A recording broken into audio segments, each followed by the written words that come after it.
Binti wa bilionea anampiga na kumtesa mfanyakazi wa ndani. Anamtemea mate na kumwagia maji ya moto, bila kujua ni mama yake mzazi waliyepotezana miaka 20 iliyopita. Fuatilia kisa hiki kuanzia mwanzo hadi mwisho. Lakini kabla hatujaanza, like, comment bendera ya nchi yako, kisha subscribe na share kwa marafiki zako. Tuanze. Jiji la Dar es Salaam lilikuwa likiwaka kwa joto la mchana, lakini ndani ya kuta za jumba la bilionea Kiseiza lililopo maeneo ya Oyster Bay, hali ya hewa ilikuwa ya baridi ya wastani kutokana na mifumo ya kisasa ya kiyoyozi. Jumba hilo halikuwa nyumba tu, lilikuwa ni kielelezo cha mafanikio makubwa. Kuta zake zilikuwa zimepambwa kwa marumaru kutoka Italia, na samani zote zilikuwa zimeagizwa kutoka Uturuki na Ufaransa.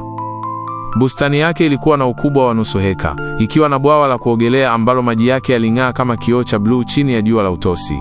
Bilionea Kiza, mwanaume mwenye umri wa miaka 55, alikuwa amejipatia utajiri wake kupitia biashara za meli na usafirishaji wa mizigo nje ya nchi. Pamoja na kumiliki maghala makubwa na akaunti zenye mamilioni ya dola, pamoja na hayo yote, Kiza alibaki kuwa mtu wa watu. Alijulikana kwa kuvaa suti za kawaida, kusalimia walinzi wake kwa majina na kutoa misaada mingi kwenye vituo vya watoto yatima. Kwake, mali ilikuwa ni chombo cha kusaidia wengine, si silaha ya kunyanyasia.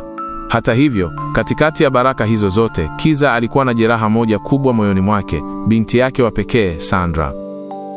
Sandra, mwenye umri wa miaka 22, alikuwa mrembo wa kupindukia. Alikuwa na ngozi nyororo na rangi ya maji ya kunde, macho makubwa yenye mvuto, na mwili ulioumbwa kwa ufundi wa hali ya juu. Lakini uzuri huo wa nje ulikuwa ni ganda tu lililofunika roho iliyojaa kiburi, majivuno na dharau iliyopitiliza. Tangu alipohitimu masomo yake nchini Uingereza na kurudi nyumbani, Sandra alikuwa amejigeuza kuwa malkia wa mateso ndani ya jumba hilo. Siku moja asubuhi ilianza kwa kishindo. Sandra alikuwa ameketi kwenye kiti chake cha dhahabu kwenye meza ya chakula, akisubiri kifungua kinywa.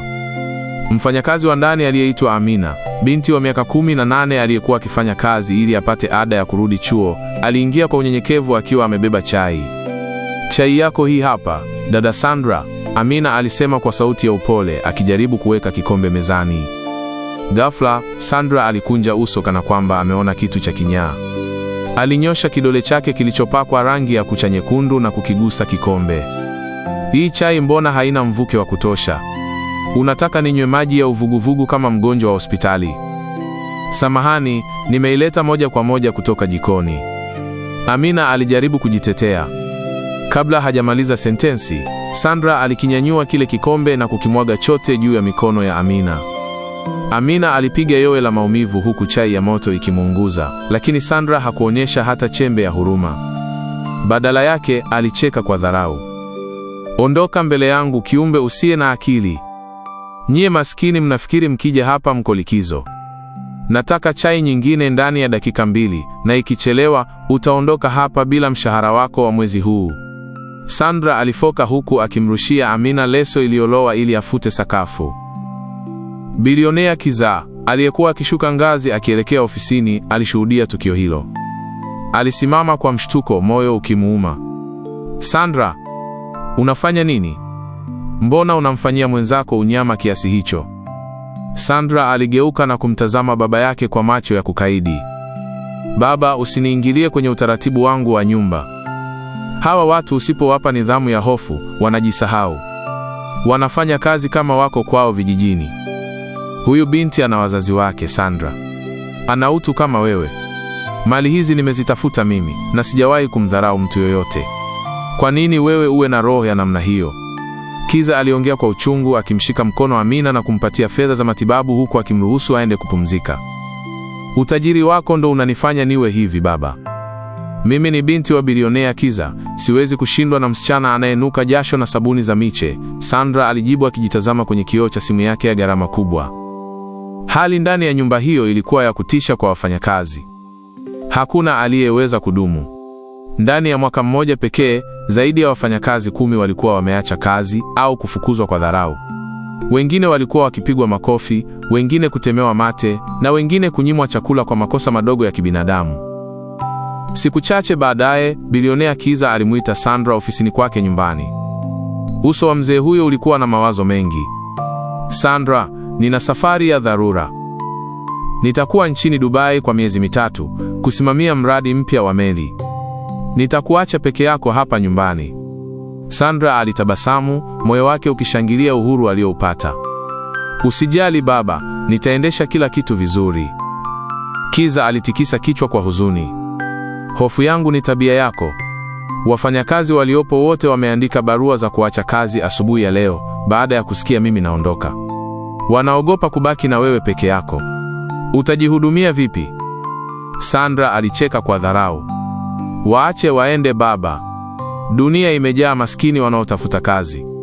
Nitaajiri wengine na nitawafundisha adabu hadi wanisujudie. Siku ya kuondoka kwa bilionea Kiza ilitawaliwa na hali ya huzuni na ukimya wa ajabu ndani ya jumba lile. Alfajiri na mapema, gari nyeusi aina ya Range Rover ilikuwa imepaki mlangoni tayari kumpeleka mzee huyo uwanja wa ndege wa kimataifa wa Julius Nyerere. Kiza alisimama mlangoni akitazama nyumba yake kwa mara ya mwisho kabla ya safari ya miezi 3. Alimgeukia Sandra, ambaye alikuwa amevaa gauni fupi la hariri, akionekana kutojali kabisa kuondoka kwa baba yake. Sandra, nakusihi kwa mara ya mwisho mwanangu. Badili moyo wako. Utajiri huu unaouona ni kivuli tu, kesho unaweza usiwepo, Kiza alisema kwa sauti iliyojaa upendo wa baba, akimshika bega binti yake. Sandra alicheka kwa dharau, akijitazama kucha zake zilizong'ara. Baba, safari njema. Usijali kuhusu mimi. Hawa mende wako wa kazi nitawanyoosha tu. Nenda Dubai kapate pesa zaidi, huku nyumbani nitapaweza. Gari ilipoondoka na kupotea kwenye lango kuu, Sandra alirudi ndani kwa maridadi. Lakini alichokikuta kilimfanya apige yowe la hasira. Wafanyakazi wote 3 waliokuwa wamebaki, mpishi, mfanyakazi wa usafi na mtunza bustani, walikuwa wamepanga mabegi yao madogo mlangoni mwa jiko. Mnafanya nini hapa? Nani amewaruhusu kutoa mabegi yenu? Sandra alifoka, macho yake yakimtoka kama chatu mwenye njaa. Yule mpishi mzee wa makamo alijikaza na kusema, dada Sandra, hatuwezi tena. Tumevumilia matusi, tumevumilia kupigwa makofi, na tumevumilia dharau zako kwa sababu ya heshima ya baba yako. Sasa baba amesafiri, hatuko tayari kufia ndani ya nyumba hii. Kila la kheri. Bila kusubiri jibu la Sandra, walitoka mmoja baada ya mwingine kupitia mlango wa nyuma. Sandra alibaki amesimama katikati ya sebule kubwa, akitetemeka kwa hasira. Ondokeni! Tokeni nyote! Nitatafuta watu wengine bora kuliko ninyi mbwa wa mitaani, alipiga kelele ambazo zilirejea kwa mwangwi kwenye kuta za jumba hilo tupu. Siku 2 zilipita. Jumba lile lililozoea usafi lilianza kuingia vumbi. Vyombo vilijaa jikoni kwa sababu Sandra hakujua hata jinsi ya kuwasha jiko la kisasa la umeme. Njaa ilianza kumng'ata na dharau yake ilimzuia kuomba msaada kwa majirani. Alikuwa amekata tamaa, akijilaumu kwa nini aliwaruhusu wale viumbe waondoke kabla hajapata wengine. Siku ya 3, majira ya saa 4 asubuhi, kengele ya lango kuu ililia. Sandra alikimbia kwa haraka, akitegemea labda ni mmoja wa wafanyakazi wake amerudi kuomba radhi. Alitazama kwenye kioo cha kamera ya langoni na kumuona mwanamke mmoja. Alikuwa mwanamke wa makamo, takribani miaka 50. Alikuwa amevaa khanga iliyofifia rangi, lakini ilikuwa safi. Uso wake ulikuwa na mikunjo ya uchovu na huzuni, lakini macho yake yalikuwa na amani ya ajabu. Alikuwa amebeba mfuko mdogo wa sandarusi mkononi. Sandra alifungua lango kwa remote na kuelekea nje. Wewe ni nani? Na unatafuta nini hapa saa hizi? Aliuliza kwa ukali, akiziba pua yake kana kwamba ananusa harufu mbaya. Mwanamke yule alipiga magoti pale pale kwenye lami ya moto, akainamisha kichwa kwa unyenyekevu mkubwa. Hujambo binti mzuri. Jina langu ni Debora. Nimepita hapa nikaona tangazo la kazi mlangoni lililoandikwa kwa mkono. Naomba kazi ya ndani mwanangu. Nitafanya kazi yoyote, sitaki mshahara mkubwa, nataka tu mahali pa kulala na chakula kidogo. Sandra alimtazama Debora kuanzia kichwani hadi miguuni. Aliona kucha za Debora zilizopasuka kwa kazi ngumu, na miguu yake iliyojaa vumbi la barabarani. Unajua kazi ya ndani wewe? Unajua kutumia mashine za kisasa, au utakuja kuvunja vyombo vyangu vya thamani? Nitajifunza binti yangu. Mimi ni mchapakazi na nina subra, Debora alijibu kwa sauti ya upole iliyokaribia kutetemeka. Sandra alitabasamu tabasamu la kishirikina. Aliona mbele yake kiumbe kipya cha kumnyanyasa.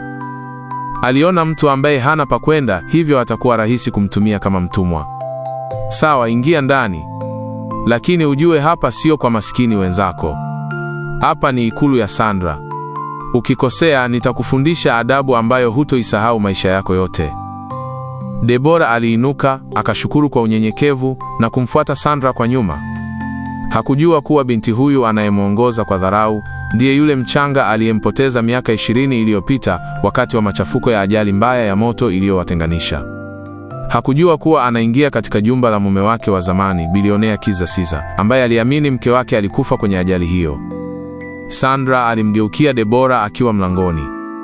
Kuanzia leo, jina lako ni wewe. Usitegemee ni kuite kwa jina lako la kimasikini. Nenda jikoni, osha vyombo vyote, kisha usafishe nyumba nzima. Na ole wako nikute hata tone la vumbi. Deborah aliinama na kuanza kazi mara moja, huku moyo wake ukijawa na shukrani kwa kupata paa la kuishi, bila kujua kuwa anaanza safari ya mateso mikononi mwa damu yake mwenyewe. Jua la asubuhi lilichungulia kupitia madirisha makubwa ya kioo ya jumba la bilionea Kiza, lakini kwa Deborah, mwangaza huo haukuleta matumaini yoyote. Ulikuwa ni mwanzo wa siku nyingine ya mateso. Tangu alipoingia ndani ya nyumba hiyo wiki 2 zilizopita, maisha yake yamekuwa ni mfululizo wa dharau, kazi ngumu zisizo na kikomo, na vipigo vya ghafla kutoka kwa binti mdogo. Sandra alikuwa ameamka na mchecheto wake wa kawaida. Alishuka ngazi akipiga kelele, viatu vyake vya bei ghali vikitoa sauti ya gudigudi kwenye marumaru safi. Wewe, uko wapi? Mbona kimya kimezidi hapa ndani? Unadhani nimekuleta hapa kulala? Deborah, aliyekuwa akisugua sakafu ya jiko kwa magoti, aliharakisha kutoka huku akipangusa mikono yake kwenye gauni yake iliyochakaa. Nipo hapa binti yangu. Nilikuwa namalizia kusafisha jiko ili nianze kuandaa kifungua kinywa chako. Sandra alimkaribia na kumtazama kwa jicho la dharau. Binti yako? Nani binti yako? Nimekuambia mara ngapi usiniite hivyo? Mimi ni bosi wako, mimi ni malkia wa nyumba hii. Unaniita binti kana kwamba tulizaliwa kijiji kimoja kule unakotoka kulikojaa njaa. Ghafla Sandra alinyosha mkono na kumpiga Deborah kofi zito la uso. Sauti ya kofi hilo ilisikika kama mpasuko wa mti mkavu. Deborah aliyumba, akashika shavu lake lililoanza kuvimba papo hapo, lakini hakuanguka. Macho yake yalijaa machozi, si kwa sababu ya maumivu ya mwili pekee, bali kwa sababu ya huzuni ya kuona binti mrembo kama yule ana roho iliyooza kiasi kile. Nenda kaniandalie kahawa. Na nimekuambia sitaki sukari, nataka iwe na asali ya dharura niliyokuagiza jana. Ikichelewa sekunde moja, utajua kwa nini kuku hacheki. Sandra alifoka na kumsukuma Deborah kwa nguvu kuelekea jikoni. Deborah alirudi jikoni kwa unyonge. Alipokuwa akichemsha maji, machozi yalimtoka na kudondokea kwenye sinki. Alikuwa amepitia mengi maishani. Alipoteza familia yake katika ajali ya moto miaka 20 iliyopita. Akapoteza fahamu kwa muda mrefu, na alipoamka hakuwa na kumbukumbu ya mahali mume wake na binti yake walipo. Alikuwa ameishi maisha ya umaskini na upweke, akitafuta kazi za sulubu ili mradi apate mkate wa kila siku. Licha ya mateso hayo ya Sandra, Deborah alihisi kitu cha ajabu moyoni mwake.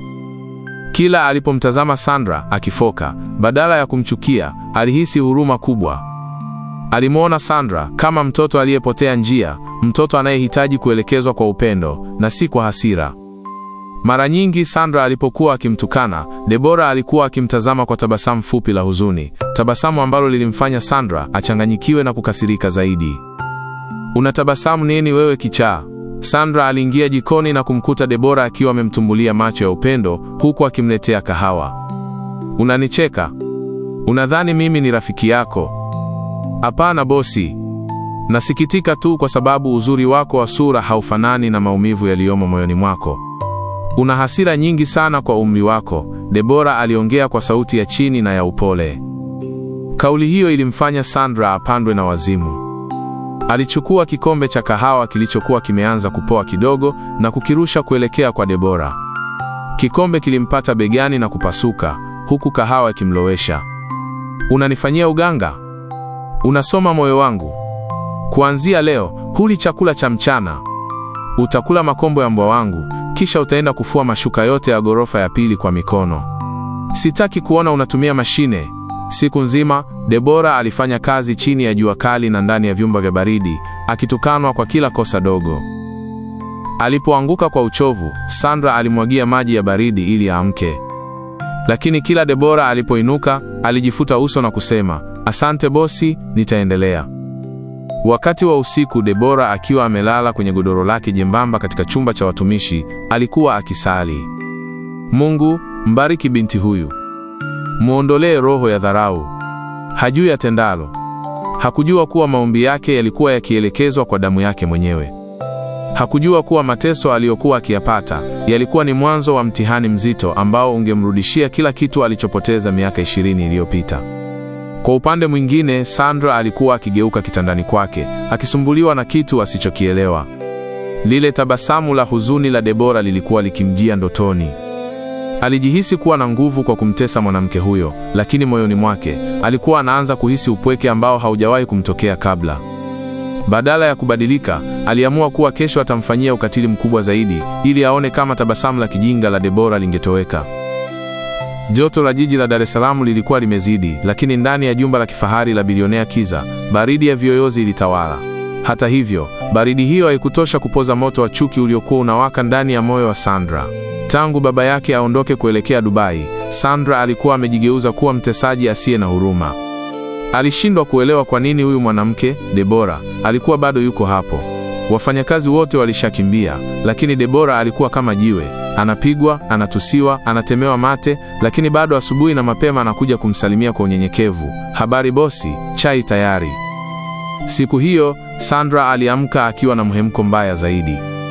Alikuwa ameshinda usiku kucha kwenye kumbi za starehe na kurudi alfajiri, hivyo kichwa kilikuwa kinamuuma.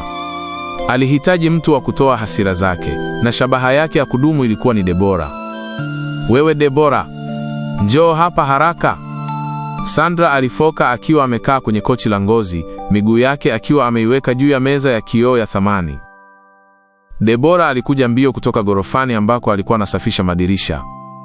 Alikuwa anaonekana mchovu, mikono yake ikiwa imepata sugu kwa sababu ya kazi ngumu anazopewa na Sandra ambazo hazina kikomo. "Nimefika bosi." "Unahitaji nini?" "Nenda kachemishe maji ya moto sana. Nataka kuosha miguu yangu, na yakipungua moto hata kidogo, utajua kwa nini mama yako alikuzaa." Sandra alitoa amri hiyo kwa sauti ya kikatili. Debora hakubisha. Alielekea jikoni na kuwasha jiko. Alichemsha maji kwenye sufuria kubwa hadi yakawa yanatoa mapovu na mvuke mzito. Aliyabeba maji yale kwa uangalifu mkubwa kuelekea sebuleni. Alipofika mbele ya Sandra, alipiga magoti na kuweka beseni chini. "Bosi, maji tayari," Debora alisema kwa upole. Sandra aliingiza kidole chake kidogo na kukitoa haraka kwa hasira. "Haya unaita maji ya moto? Haya ni maji ya kunywa mbwa wewe. Unataka kunichezea akili?" "Lakini bosi, yamechemka kabisa, mvuke huu hapa." Debora alijaribu kujitetea kwa sauti ya kutetemeka. Bila kuchelewa, Sandra alinyakua lile beseni la maji yaliyokuwa bado yanatokota. Kwa unyama ambao hauelezeki, alimwagia Debora maji yale kifuani na mikononi. Debora alipiga yowe la maumivu makali ambalo lilitikisa kuta za jumba lile. Alidondoka chini akigaagaa, ngozi yake ikianza kubadilika rangi na kuwa nyekundu, huku maumivu yakimchoma kama sindano za moto. "Huo ndio ujira wa dharau yako. Kaa hapo ulie, na ole wako uache kazi. Ukiondoka hapa bila ruhusa yangu, nitahakikisha polisi wanakufunga kwa kunitolea lugha chafu." Sandra alifoka na kuelekea chumbani kwake, akimwacha mwanamke wa miaka 50 akiwa amelala kwenye sakafu ya baridi, akilia kwa uchungu. Saa kadhaa zilipita. Sandra alishuka gorofani akitegemea kuwa Debora atakuwa ameshatoroka. Alikuwa ameshazoea kuona wafanyakazi wakikimbia baada ya kufanyiwa ukatili mdogo kuliko huo. Lakini alichokikuta kilimfanya asimame kwa mshangao. Debora alikuwa jikoni, amejifunga kitambaa mwilini kufunika sehemu zilizoungua, na alikuwa anaendelea kusafisha vyombo huku akilia kwa sauti ya chini. "Kwani wewe huna kwenu?" Sandra aliuliza, safari hii akionekana kuchanganyikiwa kweli. "Nimekumwagia maji ya moto, nimekupiga mara ngapi na kutukana kila siku. Kwa nini huondoki? Una matatizo gani ya akili?" Debora aligeuka, macho yake yakiwa yamevimba kwa kulia. "Sina mahali pengine pa kwenda bosi. Mimi ni mgeni katika mji huu, nimepoteza kila kitu maishani mwangu. Kazi hii ndiyo tegemeo langu pekee la kupata chakula na mahali pa kulala. Nitavumilia tu, labda ipo siku Mungu atakugusa moyo wako ukaacha kunitesa. Sandra alimtazama Debora kwa muda, akajihisi kukasirika zaidi kuona mwanamke huyu haonyeshi chuki kwake bali unyonge na uvumilivu. Basi endelea kufanya kazi. Na usitegemee nitakuonea huruma kwa sababu umeungua. Kesho nataka nyumba yote iwe imeng'ara. Debora aliinama na kuendelea na kazi yake kwa bidii. Hakuwa anajua kuwa mwanamke anayemtesa ni binti yake. Alikuwa anavumilia kwa sababu tu ya uhitaji na roho yake ya subra. Sandra naye hakujua kuwa kila tone la maji ya moto alilomwagia Debora lilikuwa linachoma damu yake mwenyewe. Ukimya uliendelea ndani ya nyumba hiyo, huku Debora akiwa ni mfanyakazi pekee aliyebaki, akivumilia jehanamu ya Sandra. Miezi mitatu ilikuwa inakaribia ukingoni tangu bilionea Kiza aondoke kuelekea Dubai. Ndani ya jumba lile la kifahari, ukimya ulikuwa umetawala, lakini ulikuwa ni ukimya uliojaa maswali mengi kuliko majibu. Sandra alikuwa ameketi kwenye kochi la thamani, akimtazama Debora aliyekuwa akisafisha madirisha makubwa ya kioo kwa unyenyekevu ule ule aliokuja nao siku ya kwanza. Macho ya Sandra yalikuwa yamejaa mkanganyiko, hakuweza kuelewa ni nguvu gani iliyokuwa ikimfanya mwanamke huyu abaki. Huyu mwanamke ana akili timamu kweli? Sandra alijiuliza moyoni mwake. Nimemwagia maji ya moto nikamfanya akae na maumivu wiki nzima bila kumpa dawa. Nimemtemea mate usoni mbele ya marafiki zangu nilipokuwa nataka kuonyesha mamlaka yangu. Nimemnyima chakula akashinda na maji tu kwa siku 3 mfululizo. Lakini bado yuko hapa. Hajatoroka, hajanitukana na wala hajawahi kuninyoshea kidole. Kwa Sandra, tabia ya Debora ilikuwa ni kichefuchefu. Alikuwa amezoea kuona watu wakivunjika moyo haraka. Alikuwa amewazoea wafanyakazi waliokuwa wakimnung'unikia na mwisho wa siku kuacha kazi kwa kelele. Lakini Debora alikuwa tofauti. Kila mara Sandra alipomfanyia unyama, Debora alikuwa akijifuta machozi kwa ncha ya khanga yake na kurudi kazini kwa bidii zaidi. Alikuwa anafanya usafi hadi nyumba inang'ara kuliko ilivyokuwa wakati baba yake yupo. Siku hiyo, Sandra aliamua kumuita Debora sebuleni ili kumfanyia mtihani wa mwisho wa kisaikolojia. Alitaka kuona kama mwanamke huyu ana ukomo wa uvumilivu. Wewe Debora, njoo hapa. Sandra alipaza sauti. Debora alikuja kwa haraka, akivuta miguu yake kidogo kutokana na uchovu wa kusimama siku nzima. Naam bosi, nipo hapa. Miezi 3 inaisha kesho. Baba anarudi kesho asubuhi, Sandra alisema huku akimtazama Debora kwa jicho la uchokozi. Nataka uniambie ukweli, kwa nini hukuacha kazi? Unategemea nini?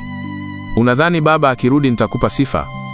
Au unadhani nitakulipa mamilioni kwa haya mateso niliyokupa? Debora alishusha pumzi ndefu, mikono yake ikiwa imekunjwa mbele yake kwa unyenyekevu. Uso wake ulikuwa na mikunjo ya uchovu, na sehemu za mikono yake zilizoungua na maji ya moto zilikuwa zimeanza kupona, lakini zimeacha makovu mabaya. Bosi, kama nilivyokuambia mwanzo, sina mahali pengine pa kwenda. Dunia ya nje ni ngumu kwa mwanamke wa umri wangu, asiye na ndugu wala marafiki. Hapa, angalau nina paa juu ya kichwa changu, hata kama paa hilo linanidondoshea mvua ya maumivu. Sandra alicheka kwa dharau, lakini ndani ya moyo wake alihisi kitu kama hofu. Wewe ni mnafiki. Hakuna binadamu anayevumilia kupigwa na kutemewa mate kwa sababu tu ya paa la nyumba. Una mpango gani na mali za baba yangu? Unasubiri arudi ili umshitaki? Unasubiri umlilie ili akuonee huruma? Hapana bosi, Debora alijibu kwa sauti ya upole iliyokaribia kutoboa moyo wa Sandra. Sina mpango wa kumshitaki mtu. Mimi nimefundishwa kuwa na subra. Nilijisemea moyoni mwangu, kama nitaweza kuvumilia miezi 3 ya hasira zako, labda siku moja nitapata nguvu ya kuvumilia chochote kitakachonitokea maishani. Pia, nimeona upweke ndani ya macho yako Sandra. Unanitesa kwa sababu huna furaha. Nyamaza. Sandra alifoka na kusimama kwa ghafla. Huna haki ya kunisemea moyo wangu. Mimi ni binti wa bilionea, nina kila kitu ninachotaka. Furaha yangu haikutegemei wewe maskini unayenuka sabuni za miche. Sandra alihisi kuchanganyikiwa zaidi. Alianza kuona kuwa uvumilivu wa Debora unamfanya yeye aonekane mdogo. Alianza kuona kuwa licha ya yeye kuwa na pesa na mamlaka, Debora alikuwa na kitu ambacho yeye hana, amani ya ndani. Hali hiyo ilimfanya Sandra aanze kukosa usingizi.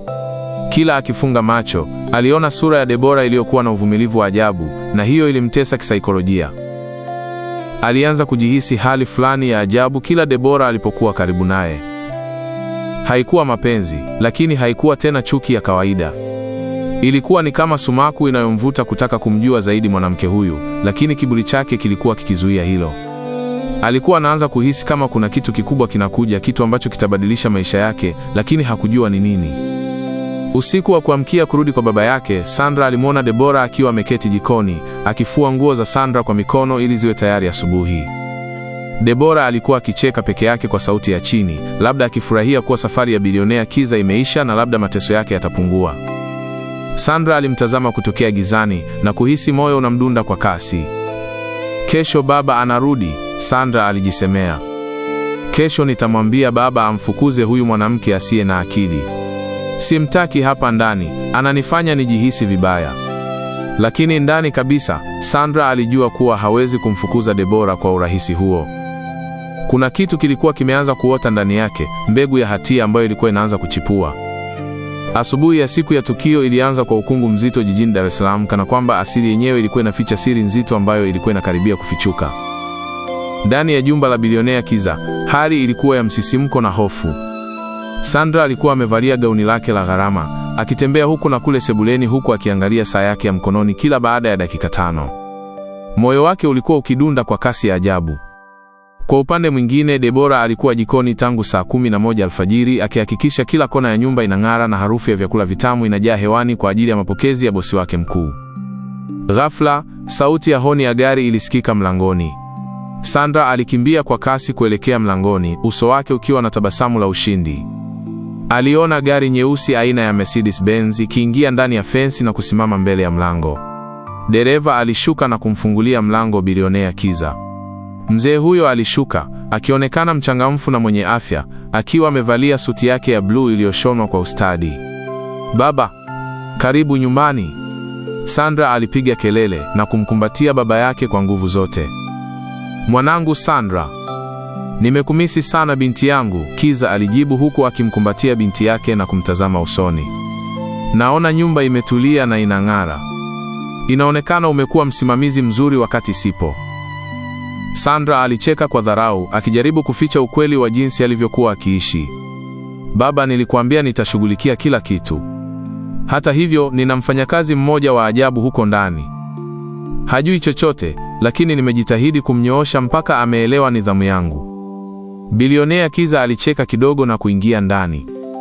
Alikuwa na shauku ya kuona ni nani huyo aliyeweza kuvumilia tabia ya binti yake kwa miezi 3. Huyo mwanamke lazima atakuwa na roho ya kipekee. Hebu niingie jikoni nikapate maji ya baridi, kisha nikutane naye. Sandra alimfuata baba yake kwa hatua za madaha, akisubiri kuona baba yake akimfokea Debora kwa makosa yoyote madogo ambayo Sandra angeabuni. Debora alikuwa ameinama, akipanga matunda kwenye sahani kubwa ya kioo jikoni. Aliposikia hatua za watu na sauti ya mwanaume, moyo wake ulistuka. Alihisi nguvu fulani ya ajabu ikimvuta kugeuka. Alipogeuka, sahani ya matunda ilianguka kutoka mikononi mwake na kupasuka vipande vipande kwenye sakafu ya marumaru.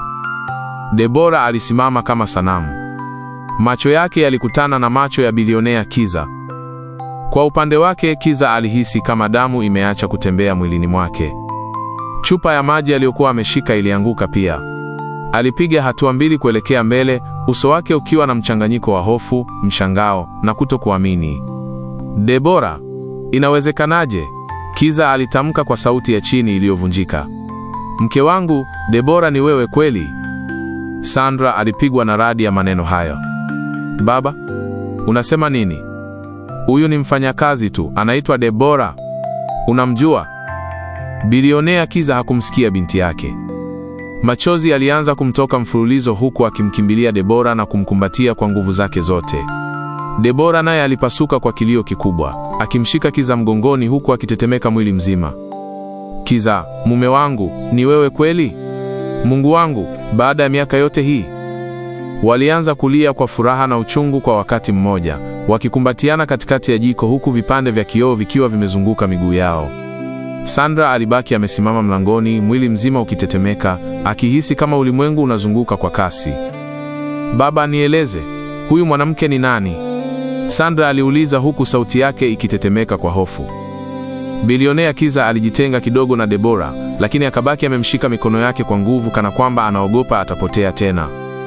Alimgeukia Sandra, macho yake yakiwa yamejaa machozi. Sandra, mwanangu, huyu ndiye mama yako mzazi.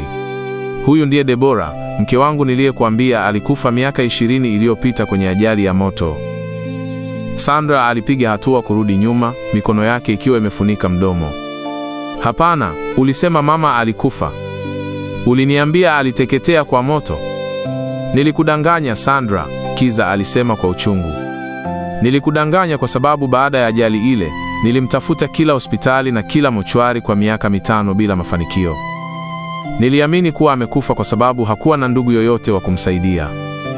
Nilikwambia alikufa ili uache kuuliza na uweze kuishi kwa amani. Lakini leo Mungu amemrudisha nyumbani kwake. Debora alimtazama Sandra, safari hii macho yake yakiwa na mwangaza wa aina nyingine. Wewe ni binti yangu? Wewe ndiye yule mtoto mchanga niliyemwacha? Sandra alihisi kama mbingu imemwangukia. Alikumbuka kofi alilompiga mama yake. Alikumbuka kumtemea mate. Alikumbuka kilele cha unyama wake, kumwagia maji ya moto mwanamke aliyempa uhai. Alimtazama mama yake, mwanamke aliyekuwa amevumilia miezi 3 ya mateso mikononi mwa damu yake mwenyewe, na kisha akatazama mikono yake iliyofanya unyama huo. Mama. Sandra alitamka neno hilo kwa mara ya kwanza, lakini lilitoka likiambatana na yowe la uchungu. Alianguka chini kwa magoti, akianza kulia kwa kwikwi za majuto makubwa yanayoweza kumuua mwanadamu. Jiko la kifahari la bilionea Kiza liligeuka kuwa uwanja wa vilio na majuto ya ajabu. Sandra alikuwa amejipindapinda sakafuni, akijigaragaraza karibu na vipande vya sahani vilivyovunjika, huku akipiga kelele za uchungu zilizotoka ndani kabisa ya nafsi yake. Kila neno alilosema baba yake lilikuwa kama msumari wa moto uliokuwa ukichoma dhamira yake. Mama yangu mzazi. Mwanamke niliyemtesa ni mama yangu. Sandra alikuwa akijisemea kwa sauti iliyovunjika, huku akihisi kama dunia inapasuka ili immeze kwa aibu. Mshtuko wa kisaikolojia ulikuwa mkubwa kiasi kwamba Sandra alihisi akili yake inataka kumruka. Alikumbuka kila tusi la nguoni alilomtolea Debora. Alikumbuka kofi lile zito alilompiga kisa tu amemletea chai ambayo haina sukari ya kutosha. Lakini picha iliyomtesa zaidi ni ile ya yowe la Debora wakati alipomwagia maji ya moto. Alitazama mikono ya Debora ambayo sasa ilikuwa imeshikiliwa na bilionea Kiza, mikono yenye makovu mabaya ya kuungua ambayo yeye binti yake wa kumzaa aliyasababisha. Hapana. Mimi ni katili. Mimi sifai kuitwa mwanadamu. Sandra alipiga yowe, akianza kujipiga makofi mwenyewe kwa hasira. Baba niue. Mama, niue tu, lakini usinitazame kwa huruma hiyo. Nimekutenda unyama ambao hata mnyama hawezi kumfanyia mwenzake. Debora, ambaye alikuwa bado analia kwa furaha ya kumpata mume wake, alimgeukia binti yake. Licha ya maumivu yote ya kimwili na kisaikolojia aliyoyapata kwa miezi 3 mikononi mwa Sandra, moyo wake wa kimama haukuwa na hata chembe ya kinyongo. Alijinasua polepole kutoka mikononi mwa Kiza na kupiga magoti pembeni ya Sandra. Alimshika binti yake mikono iliyokuwa ikitetemeka kwa hofu. Sandra, mwanangu, angalia hapa, Debora alisema kwa sauti ya upole iliyobeba amani ya ajabu. Sandra aliinua macho yake yaliyovimba na kujaa wekundu wa machozi. Alitegemea kuona hasira, alitegemea kuona kisasi au walau kusingiziwa, lakini alikutana na macho yale yale ya huruma ambayo Debora alikuwa akiyatumia tangu siku ya kwanza. Mama, nimekutendea vibaya, nimekutemea mate, nimekumwagia maji ya moto. Kwa nini unanigusa kwa upendo huu? Debora alimvuta Sandra na kumkumbatia kifuani kwake kwa nguvu. Mwanangu, siku ya kwanza nilipoingia hapa, sikujua wewe ni nani, lakini niliona upweke na uchungu ndani ya macho yako. Nilivumilia yote kwa sababu nilihisi kuwa wewe ni mtoto anayehitaji kuelekezwa kwa upendo, si kwa hasira. Yale maji ya moto yaliungua ngozi yangu, lakini machozi yako ya leo yameisafisha nafsi yangu. Nimekusamehe tangu zamani, binti yangu. Bilionea Kiza alisimama kando yao, akifuta machozi kwa kitambaa. Alishuka na kupiga magoti pia, akiwakumbatia wote wawili. Nisamehe na mimi Sandra, kwa kukudanganya kuwa mama yako amekufa. Nilifanya vile kwa upendo wa kibinadamu, nikiogopa utateseka ukijua mama yako amepotea. Lakini Mungu ni mkuu, amemleta mama yako nyumbani kwake kama mfanyakazi, ili atufundishe maana ya utu na unyenyekevu. Siku hiyo ilikuwa mwanzo wa mabadiliko makubwa. Sandra alipatwa na homa kali ya wiki 2 kutokana na mshtuko, na katika kipindi chote hicho, Deborah hakuondoka kando ya kitanda chake. Alimlisha, alimfuta jasho na kumwimbia nyimbo za kishujaa. Jumba lile lililozoea kelele za matusi na dharau, sasa lilijaa sauti za kicheko, maombi na nyimbo za sifa. Baada ya kupona, Sandra hakuwa Sandra yule wa zamani. Ile roho ya majivuno na dharau kwa masikini ilikufa na kuzikwa. Alianza kuwaheshimu wafanyakazi wote ambao baba yake alianza kuwaajiri upya. Aliwaomba msamaha hadharani wafanyakazi wote aliowahi kuwanyanyasa na kuwalipa fidia kubwa. Alijifunza kuwa utajiri wa kweli haumo kwenye magari ya kifahari au majumba, bali umo kwenye utu na jinsi unavyowatendea walio chini yako. Sandra aliamua kuanzisha taasisi kubwa ya kusaidia wanawake wanaofanya kazi za ndani, akiipa jina la Machozi ya Deborah. Alijitolea maisha yake kuhakikisha hakuna mfanyakazi anayenyanyaswa kama yeye alivyomnyanyasa mama yake bila kujua.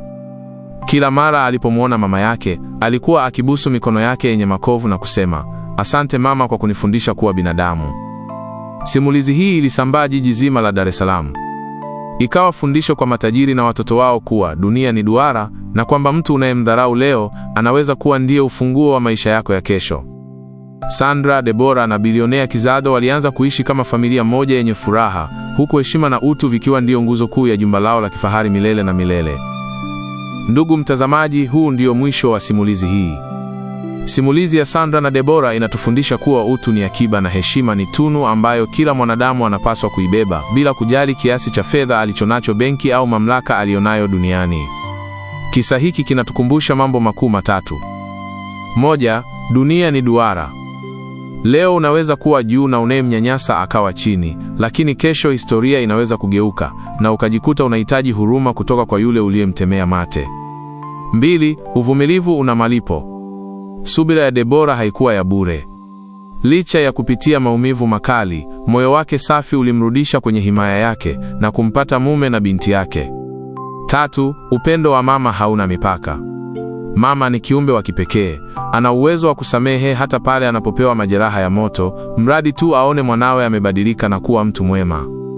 Tunajifunza kupitia Sandra kuwa majuto ni mjukuu, na ni heri kutenda wema sasa kuliko kuja kulia mbele ya makovu ambayo yalisababishwa na mikono yako mwenyewe. Kwa heri, tukutane kwenye simulizi zijazo.